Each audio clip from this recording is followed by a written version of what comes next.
কথায় বলে জোর যার মুলুক তার। বালি মাফিয়াদের কবলে হেমতাবাদ কলিং নদীর পার।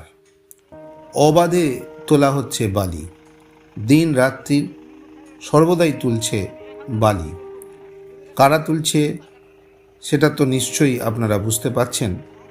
পার্শ্ববর্তী জমিগুলির বর্ষার সময় একেবারে ডুবে থাকতে পারে বলে জানিয়েছে সেখানকার চাষি ভাইয়েরা।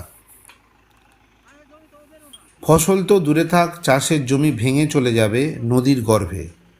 তাই কৃষকরা সমবেতভাবে হেমতাবাদ থানায় অভিযোগ জানাতে যায়, কিন্তু অভিযোগ নিয়েও পুলিশ কোনো কাজ করেনি বলে জানিয়েছে সেই অঞ্চলের কৃষকেরা।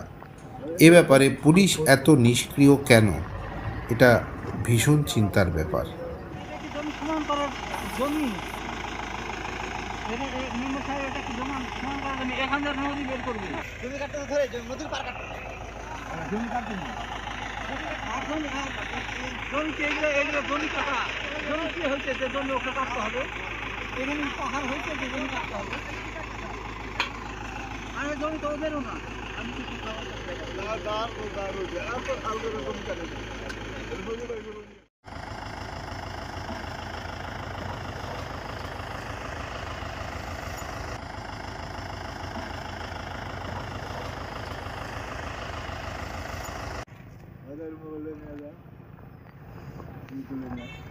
এখান থেকে উঠবে কি?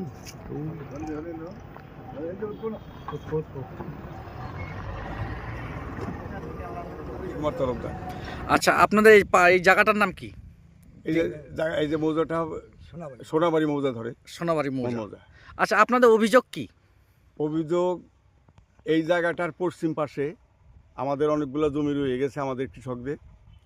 এখানে বন্যার জলে ধাক্কা মারবে, প্লাস আমাদের যাতায়াতের অসুবিধা, এবং এই জায়গাতে মাটি কাটার ফলে নদীতে ধস নামবে, আমাদের জমিগুলো খণ্ড বিখণ্ড হয়ে যাবে জলের ধাক্কাতে, বর্ষার জলের ধাক্কাতে আমরা ক্ষতিগ্রস্ত হব।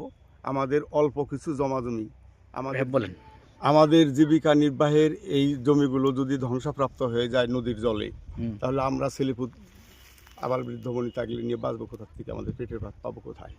কাজেই আমাদের এটা একটা সুরাহার ব্যবস্থা আপনারা করে দেবেন। যে আপনারা থানায় যে অভিযোগ করেছিলেন?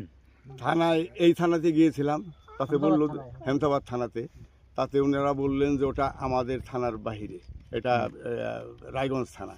তা আমরা আবার উদ্যোগ নিয়েছি রায়গঞ্জ যাওয়ার জন্য, বা লোক পাঠাইছি আমি। তবে তা এখন কি হবে, তবে আপনাদের সহযোগিতায় আশা করি মাটি কাটা বন্ধ থাকবে। আপনারা কাকে কাকে অভিযোগ করছেন, মানে ও জানাইছেন? জানাইছি সুজনকেই, এই জমিটার এই তত্ত্বাবধানে থাকে সুজন, যে মাটি কাটতেছে সুজন, ওর বাবার নাম মধুসূদন। তে ওই কাশিমপুরের লোক, আমাদের প্রতিবেশী, যে আমাদেরকে সর্বনাশ বাবা তুমি করো না, তোমাকে আমি বিনীত অনুরোধ জানাই, তুমি এ কাজ করে আমাদেরকে ক্ষতিগ্রস্ত করো না। তো বলতেছে আমার জমি আমি লেবেল করলে, পুকুর করলে কোনো সমস্যা আছে? আমলে সমস্যা অবশ্যই আছে, তুমি পুকুর করার কথা বলতেছো না, তাহলে পারমিশন লাগবে সরকারি। আমি আইন ভালো জানি না, তবে তুমি যদি জমি সমানই করো, তাহলে তোমারই জমির থেকে উঁচু জায়গার মাটি নিচু জায়গাতে ফেলে দাও, ফেলে দিয়ে জমিটা লেবেল করো, আমাদের সাথে ফসল করো, মাটিটা বিক্রি করো। হ্যাঁ, মাটিটা বিক্রি করো না, এখান থেকে যেন মাটিটা অন্য জায়গাতে উঠানো না হয়। ও গাড়িকে মাটি দিন রাত্রি করে উঠিয়ে নিচ্ছে, কোথাকার কোন গাড়ি আসে, তাদেরকে কিভাবে কন্ট্যাক্ট করেছে ও জানে, ওই মাটি নিয়ে নিয়ে যায়। এরপরে মানছে না, লাস্টে আমরা ওই পঞ্চায়েত সমিতির মেম্বার আর আমাদের গ্রাম পঞ্চায়েত মেম্বারকে আনার পরে সেদিন আমরা ট্রাক্টর ঢুকতে দেইনি, মানে ঢুকছিল, আমরা বলছি যে আর কাইটো না, আমাদের এটার একটা সোরাহানা হওয়া পর্যন্ত আমরা এটা ট্রাক্টর ভিড়তে দেবো না এখানে। এতে এই কথাই বলা। ঠিক আছে, ঠিক।